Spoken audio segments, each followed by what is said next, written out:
Okay, me talking about Brutal Doom brought up another thing that I think I really have to fucking mow into. The current state of the first-person shooter genre. Seriously, fuck modern military, fuck Space Marine, fuck all that military bullshit, fuck having two weapons at any given time, fuck having just one sidearm. Fuck that.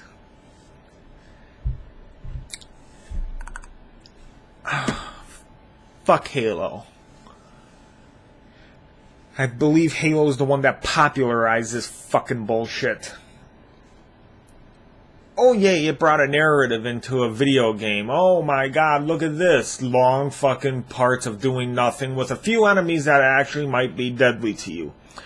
You know, fucking Doom, there were parts in it where they put 20, 30 enemies in a row, and you had to somehow get them to fight each other to even have a snowball's chance in hell of beating that part. Current games? Oh, fuck that shit. No. You don't have any of that shit to deal with. You have walk up to the side of this door, press the X button. Oh, slow-mo, you breached. Oh, shoot these people in the head before they hit you. Yeah, you have those set-piece moments over and over and over again in every fucking game. Jesus Christ. I mean, I'm not going to say every game, but any game that comes out as a full release is like that now. I fucking hate that shit. Sure, there's a market for it, but god damn it, dude. Not everyone wants to play that fucking game. Not everybody wants a modern military shooter. Not everyone wants to go into, oh, this is all grayscale. Oh god, so real. I don't like that shit. I find myself more attracted to the aesthetics of Crysis because it's a vibrant tropical environment. Oh my fucking Christ. How often do you see that in a first-person shooter anymore? I mean, let's take away the fact that the game stands up even fucking today graphically. Let's take that away from it. It stands out just because it's bright and vibrant. Oh, fucking Christ, I hate first-person shooters. And fuck Epic Games for that, too.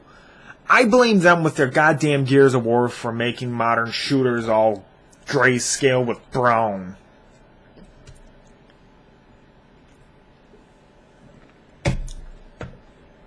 You know, I would say fuck Call of Duty, but really, I want to thank them. You see,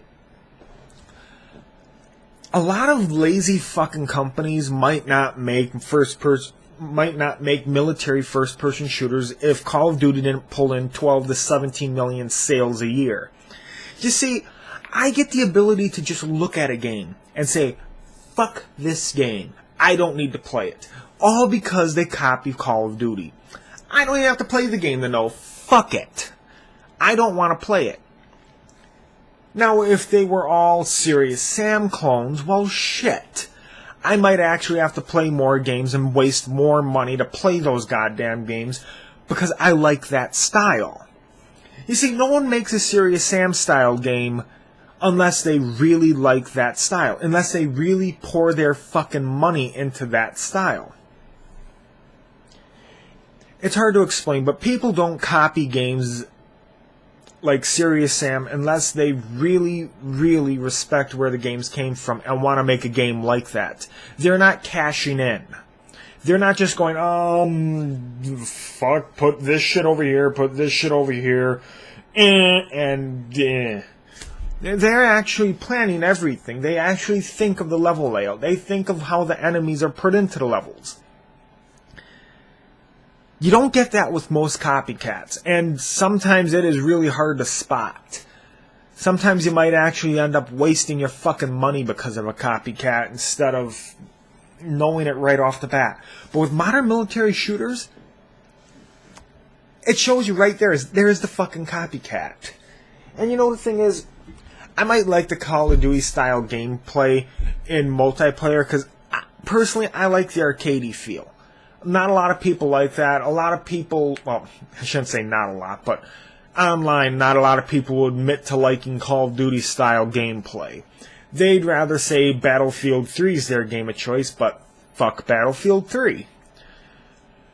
They dumbed that fucking game down. Yeah, I believe they did dumb that fucking game down.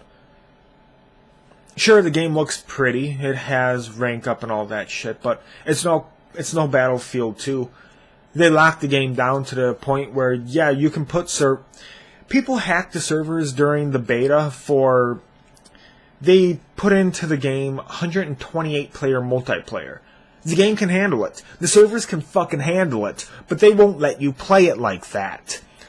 Fuck these control freaks. Now, if Battlefield 3 actually opened up its gameplay, opened up its game to mods, oh my god. You have any idea how much that game would never die? It would never die. It doesn't matter how bad the game came out at. There would be someone modding a level that you want to play. There would be someone modding a gun you want to play with. There would be people modding the rank up system to the point where it doesn't suck. But no. They have to lock it down for DLC. $60 fucking worth of DLC. Oh, what's this DLC get you for $60? Let's see here. $60 gets you a full video game. $60 gets you a full 60-hour video game in terms of Borderlands. In the terms of an RPG, it usually gets you a 20-hour video game. In the terms of a beat-em-up, it might still get you over fucking 10 hours of gameplay. What does it get you? 3 maps and expansion pack. 3 fucking maps per expansion. Now that might be 6 expansions for Battlefield 3. That would be 18 maps. Oh my fucking god. 18 goddamn maps cost you $60. These lazy cunts. Seriously, this shit used to come out for free. A lot of people might not remember that, but a long time ago before DLC came out, this kind of shit happened for free. Sure, some people packaged a whole bunch of it together and made it an expansion pack, but you really had to get your money's worth from an expansion pack to be worth it. I remember one of the Unreal tournaments came with over 128 maps. No, not 128, 198 maps. It came with them. Not, oh, look, I can download these maps for $5 a map. No, it fucking came with them.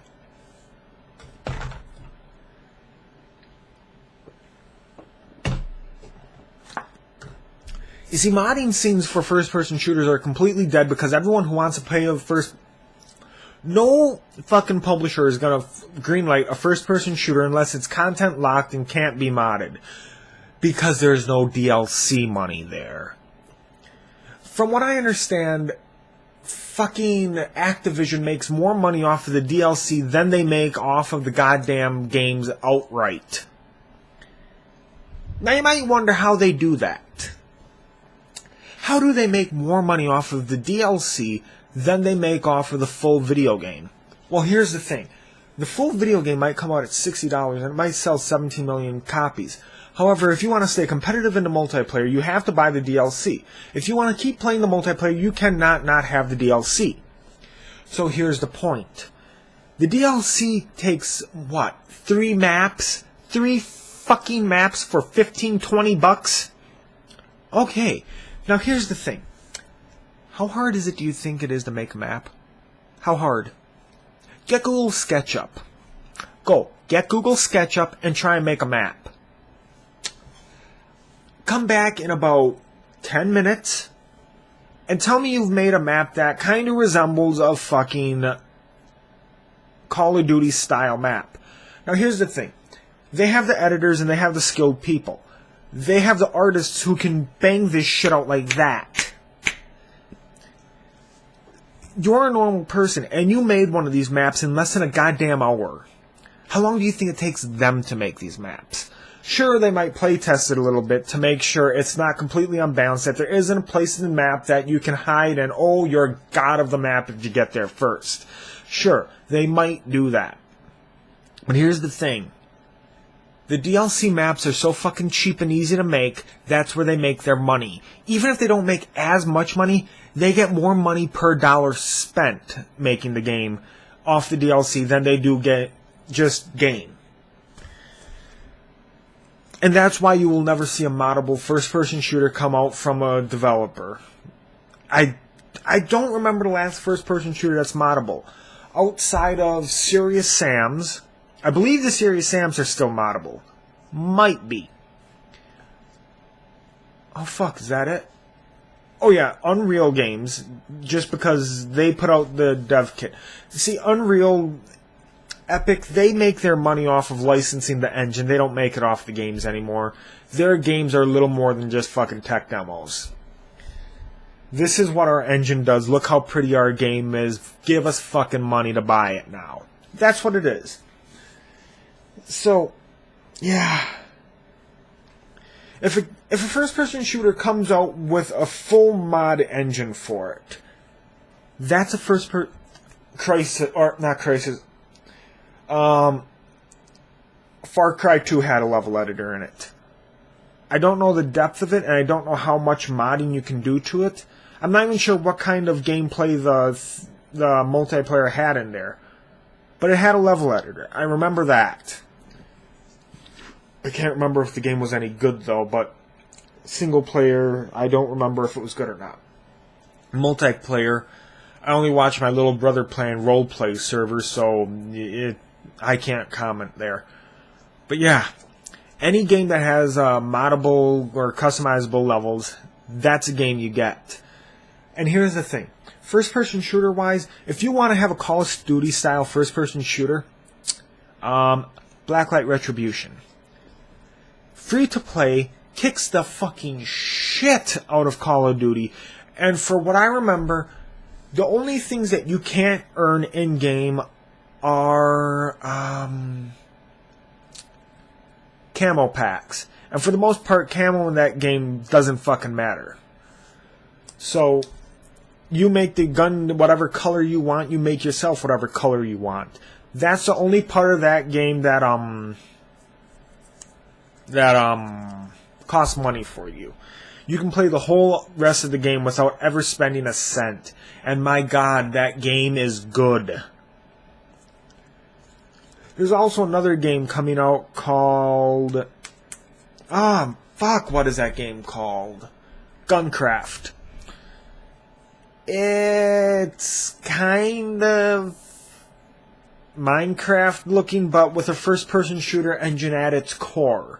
It's also DirectX 10, so it will run better than fucking Minecraft does. The modding for the game, I'm not exactly sure how far it goes, but the guy said that the only thing he's going to regulate on any kind of a website or anything is that his original ideas, like, they're offering a DLC for a cyberpunky-looking Tron pack thing. The only things he says he's going to regulate are that you don't put out that pack for free. If he does do anything like that, it's just going to make sure you don't rip him off. If that's true, this game is going to explode. Sure, it might not look the best, but it is just fucking first-person shooter in a highly customizable, highly destructive environment. Why wouldn't people just gravitate towards that? I'm really seeing that as a game that's going to explode. Minecraft big? No, probably not. But I do see it exploding. Or at least getting a solid player base to play with. And God knows it won't be as bad as most first-person shooters that come out. Anyway, I'm going to end it here. I'm rambling at this point.